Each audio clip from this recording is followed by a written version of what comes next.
Si Lisa ay isang dalaga na may mataas na pangarap. Lumaki siya sa isang mahirap na pamilya, ngunit nagsikap upang makaahon. Sa kanyang trabaho bilang marketing officer sa isang prestihiyosong kumpanya sa Maynila, nasanay na siyang makisalamuha sa mga tao na may mataas na posisyon at ambisyon sa buhay. Siya ay palaging abala at hindi naglalaan ng oras para sa mga bagay na hindi niya itinuturing na mahalaga. Kabilang dito ang pag-ibig. Isang gabi, habang papauwi mula sa trabaho, napansin ni Lisa ang isang tindero ng balot sa gilid ng kalsada. Matangkad ang tindero, maamo ang muka at may malalim na ngiti. Siya si Danilo, at bagamat simpleng tindero lamang, tila may kakaibang saya at kalmadong aura na bumabalot sa kanya. Takangiti siyang inalok si Lisa ng balot, ngunit tinanggihan ito ng dalaga na abala sa kanyang mga iniisip. Ilang gabi pa ang lumipas, paulit-ulit niyang nakikita si Danilo sa parehong lugar. Palaging may ngiti at palaging nag-aalok ng balot. Ngunit sa mata ni Lisa, si Danilo ay isa lamang tindero, isang tao na hindi nababagay sa mga ambisyon niya sa buhay. Isang gabi, matapos ang isang mahirap na araw sa trabaho, napilitan si Lisa na makipag-usap kay Danilo nang muling mag-alok ito ng balot.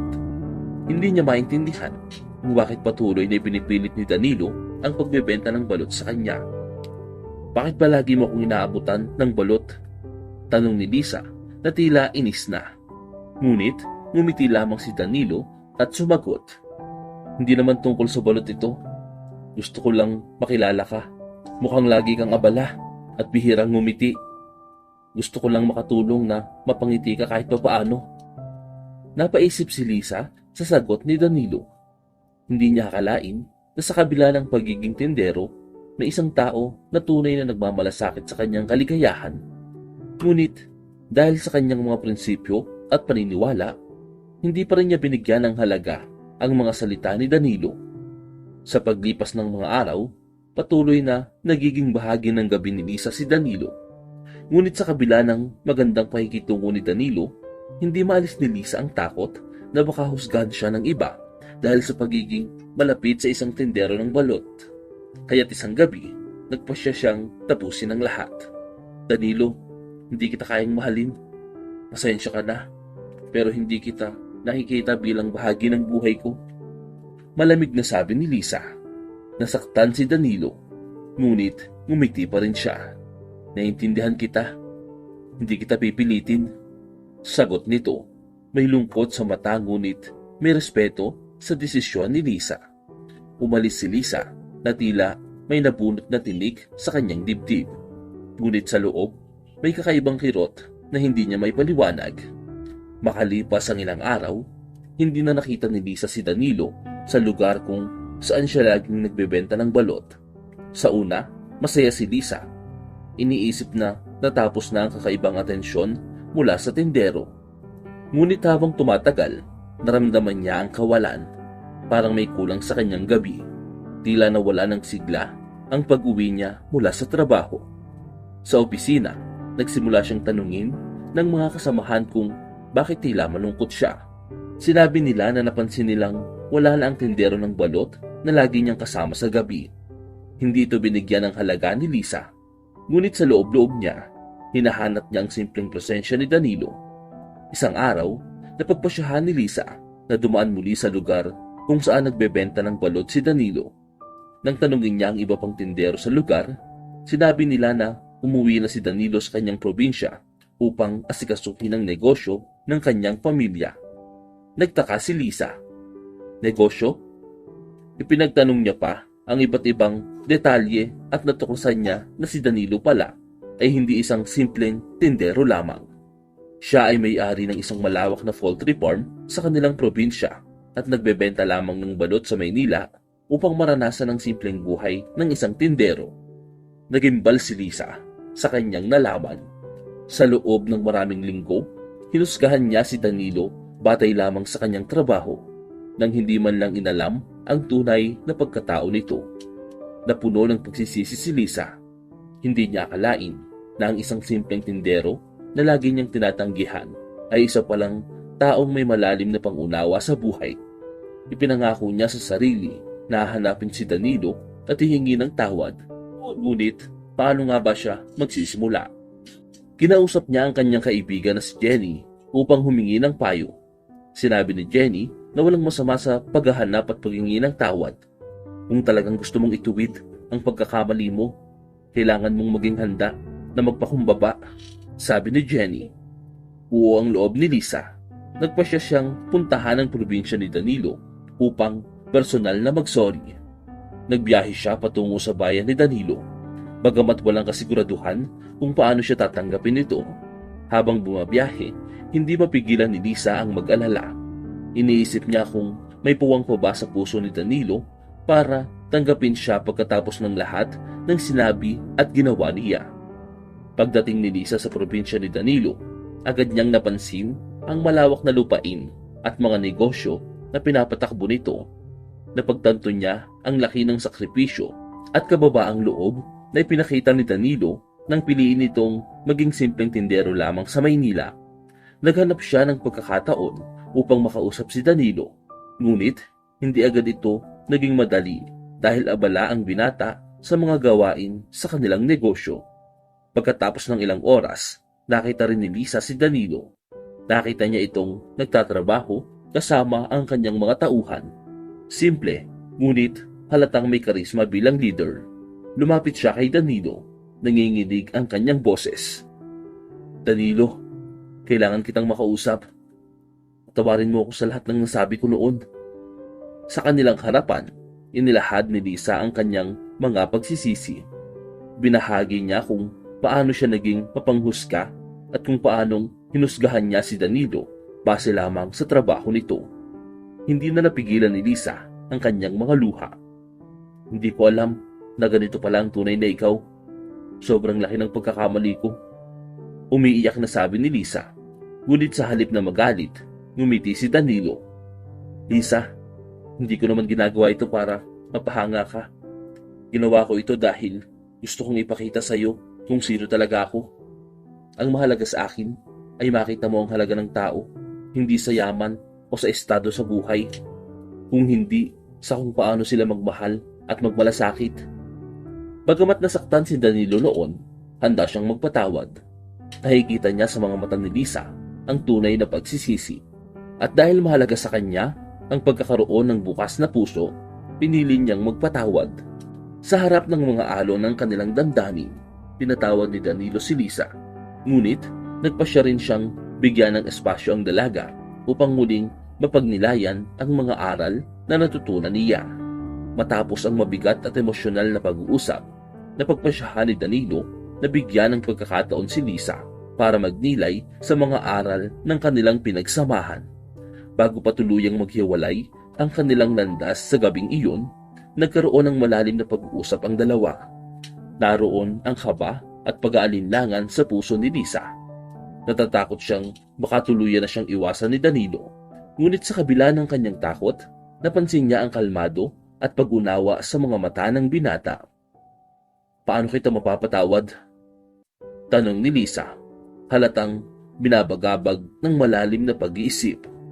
Hindi pa rin niya lubos maisip na ang mga paniniwala at paghuhusga niya noon ay naging dahilan ng pagkakagulo ng kanilang relasyon. Hindi mo kailangan gawin yon, Lisa, sagot ni Danilo. Pinapanatili ang tono ng boses na puno ng pagkakaunawa. Nauunawaan ko kung bakit ka nag-isip ng ganoon. Hindi lahat ay kayang makita agad ang tunay na halaga ng isang tao, lalo na kung ibang iniisip nating sukatan ng tagumpay at yaman. Tahimik lamang si Lisa, ngunit ramdam niya ang kalma sa mga salitang iyon. Hindi niya inaasahan na magpapatawad si Danilo ng ganoon kadali. Subalit sa kabila ng pagpapatawad, hindi may kakailang naroon pa rin ang distansya sa pagitan nila. Hindi na muna nagtagal si Lisa sa probinsya. Matapos ang kanilang pag-uusap, umalis siya na puno ng pangako sa sarili, ang pagnanais na baguhin ang kanyang pananaw sa buhay at sa mga tao. Sa kanyang pagbabalik sa Maynila, naging tahimik si Lisa. Walang gaanong nakaalam ng kanyang pagpunta sa probinsya ni Danilo. at hindi rin niya ikinuwento ito sa mga kaibigan o sa katrabaho. Nais niyang sarilinin ng aral na nakuha mula sa mga pangyayaring iyon. Bagamat may bahagi sa kanyang puso na umaasa pa ring bahalang araw ay makikita pa niya si Danilo at marahil mabibigyan pa sila ng isa pang pagkakataon.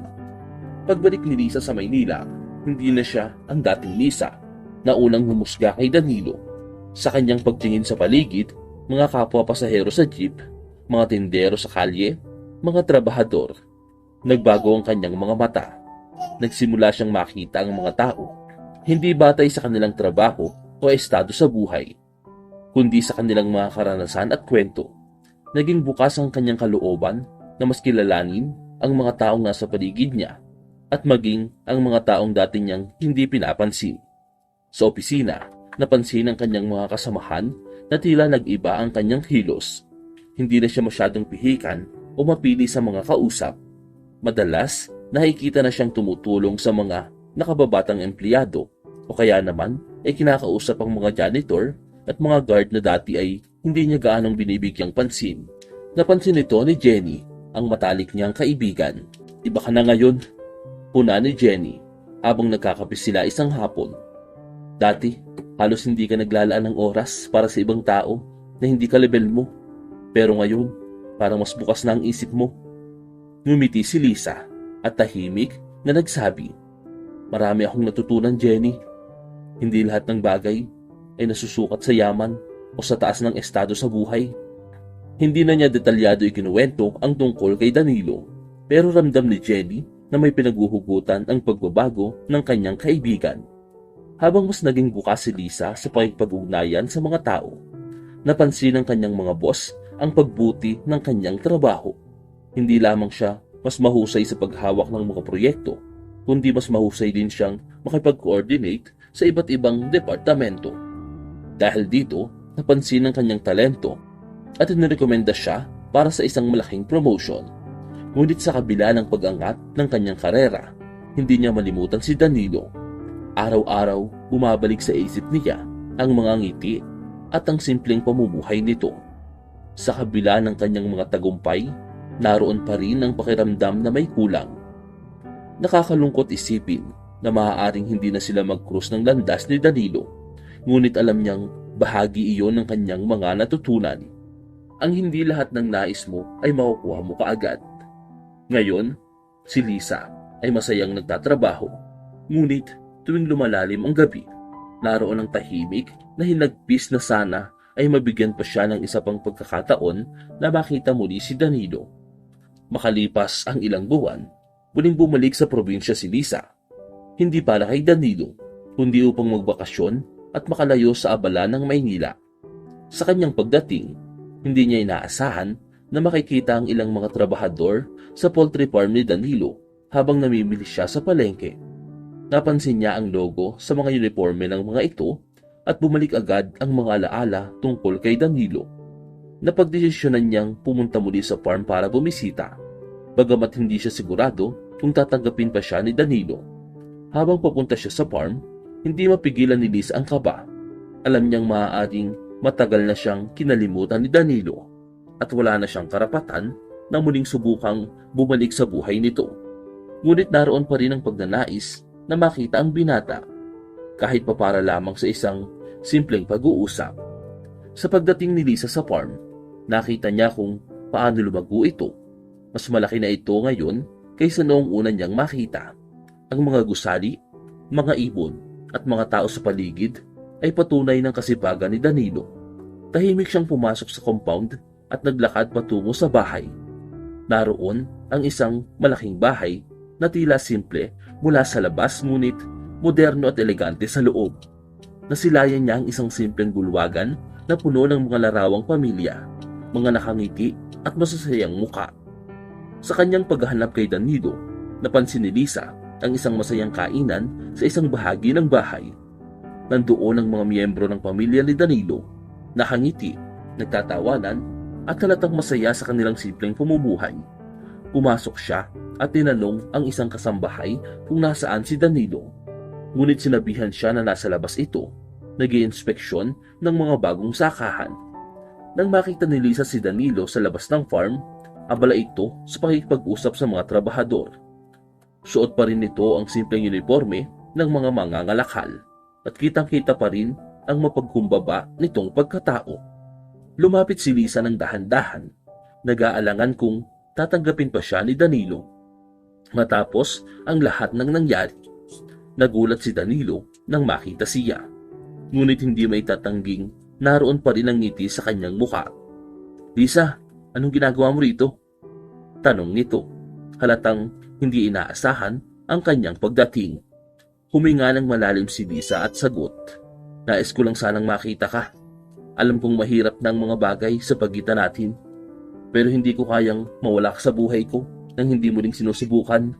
Tahimik na tinititigan siya ni Danilo, tila sinusukat ang kanyang mga salita. "Matagal ko nang iniisip kung babalik ka pa," sagot nito. "Pero akala ko masyado nang malayo ang ating mga mundo para maibalik pa ang lahat sa dati." Sa gitna ng malawak na sakahan, nag-usap ng masinsinan sina Lisa at Danilo. Isinalaysay ni Lisa ang lahat ng kanyang natutunan sa mga buwan ng kanilang pagkakalayo. Kung paanong nagbago ang kanyang pananaw sa buhay, kung paanong natutunan niyang pahalagahan ang mga bagay na hindi nasusukat sa yaman at trabaho. Humingi si Lisa ng tawad kay Danilo, hindi lamang para sa mga nasabi niya noon, kundi para sa lahat ng oras na ipinagkait niya sa binata. Inamin niyang pinagsisisihan niya ang pagiging mapanghusga at mababaw na pananaw. "Alam kong hindi ko mababawi ang mga oras na lumipas," sabi ni Lisa, nakatingin kay Danilo na tila naghahanap ng kasiguruhan. "Ngunit umaasa ako na kahit papaano, nabibigyan mo pa ako ng isa pang pagkakataon. Hindi ko kayang ipilit na bumalik sa dati, pero gusto kong maging bahagi ng buhay mo kung hahayaan mo ako." Tahimik lamang si Danilo, tila iniisip ang bawat salitang narinig mula kay Lisa. Bagamat masakit ang nangyari, alam niyang natutunan na ni Lisa ang pinakamahalagang aral sa buhay, ang halaga ng pagkatao higit pa sa yaman o estado. Ngunit sa kabila ng lahat ng ito, si Danilo ay naniniwala na may mga bagay na kailangang pag-isipan ng mas malalim, hindi lamang para sa kanila kundi para sa kanilang mga hinaharap. "Lisa," sabi ni Danilo pagkatapos ng ilang sandaling katahimikan, "hindi ko masisisi ang sarili ko kung gusto kong subukan muli. Pero kailangan nating tandaan na hindi ganito kadali ang lahat.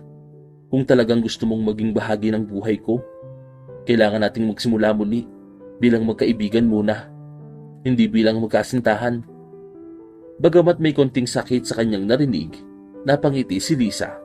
Ang simpleng mungkahi ni Danilo ay nagbigay ng pag-asa. Hindi niya kailangang madaliin ang lahat. Muling ipinakita ni Danilo ang kabaitan at pag-unawa, at doon nakita ni Lisa ang tunay na halaga ng pasensya at pagmamahal na hindi nasusukat sa oras. Sa mga sumunod na araw, sinunod ni Lisa ang payo ni Danilo. Nagsimula sila bilang magkaibigan, naghahanap ng bagong daan upang muling makilala ang isa't isa. Mas naging malalim ang kanilang mga pag-uusap at mas nagbukas si Danilo tungkol sa mga bagay na mahalaga sa kanya. Sinimulan niyang ipakita kay Lisa ang simpleng pamumuhay sa probinsya, mula sa mga gawain sa farm hanggang sa mga pangkaraniwang aktibidad tulad ng pagtulong sa komunidad. Sa paglipas ng mga linggo, natutunan ni Lisa ang kahalagahan ng bawat simpleng gawain na dati ay hindi niya binibigyang pansin. Sa pamamagitan ng mga mata ni Danilo, nakita niya kung paano ang bawat tao, anuman ang kanilang trabaho, ay may mahalagang kontribusyon sa lipunan. Nakita niya rin ang halaga ng pagtutulungan, ng pagiging bahagi ng isang komunidad na hindi batay sa yaman o kapangyarihan, kundi sa malasakit at pakikipagkapwa. Unti-unting bumalik ang tiwala ni Danilo kay Lisa, at nakita ni Lisa na ang relasyon nila ay hindi kailangang madaliin. Ang bawat araw na kanilang pinagsasaluhan ay isang bagong simula, hindi bilang magkasintahan, kundi bilang dalawang taong natututo at lumalago mula sa kanilang mga pagkakamali at karanasan. Habang tumatagal ang kanilang muling pagkakaibigan, hindi maiwasan ni Lisa at Danilo na muling madama ang matamis na damdamin para sa isa't isa. Ngunit sa pagkakataong ito, Iba na ang pananaw ni Lisa. Hindi na siya nakatingin kay Danilo bilang isang simpleng tindero ng balot, kundi bilang isang taong may malalim na pag-unawa sa buhay at may kakayahang magpakumbaba kahit na siya ay mayaman at matagumpay sa kanyang sariling paraan. Isang hapon, matapos ang isang buong araw ng pagtulong ni Lisa sa farm, naupo sila ni Danilo sa ilalim ng isang puno. Tahimik ang paligid, malayo sa ingay ng lungsod. Pareho silang pagod ngunit masaya. Dito, muling nag-usap si Danilo at Lisa tungkol sa kanilang hinaharap. Alam mo Lisa, sabi ni Danilo, hindi ko akalain na darating ang araw na muli tayong magkakasama at masaya ako na nangyari iyon. Pero sa kabila ng lahat ng ito, gusto kong siguraduhin na pareho tayong nasa tamang landas bago tayo magdesisyon sa anumang bagay. Napangiti si Lisa at tumango. Alam ko at handa akong maghintay. Ang mahalaga sa akin ngayon ay natutunan ko na ang halaga ng tao ay hindi nasusukat sa pera o estado. At higit sa lahat, masaya ako na natutunan kong mahalin ang simple ngunit makabuluhang buhay. Sa pagkakataong iyon, nagpasya silang muling subukang buksan ang kanilang mga puso sa isa't isa.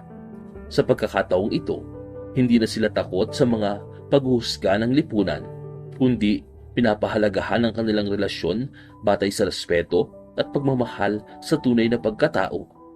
Paglipas ng mga buwan, muling nagpatuloy ang relasyon ni Lisa at Danilo. Ngunit sa pagkakataong ito, mas matibay na ang pundasyon ng kanilang pagmamahalan. Pinili ni Lisa na manatili sa probinsya paminsan-minsan. Tinutulungan si Danilo sa kanilang negosyo at patuloy na natututo tungkol sa pamumuhay sa kanayunan. Sa kabilang banda, si Danilo ay mas naging malapit din sa mga kaibigan ni Lisa at natutunan niyang yakapin ang iba't ibang bahagi ng buhay ng dalaga. Minsan, habang naglalakad sila sa farm, nagtawanan si Lisa at Danilo. Pinag-uusapan ang mga dating pangyayari sa kanilang buhay. Hindi ko akalain na magsisimula ang lahat sa isang balot. Biro ni Lisa at natawa si Danilo sa sinabi ng dalaga. Ngunit sa likod ng kanilang tawanan, naroon ang malalim na pagkaunawa sa bawat isa.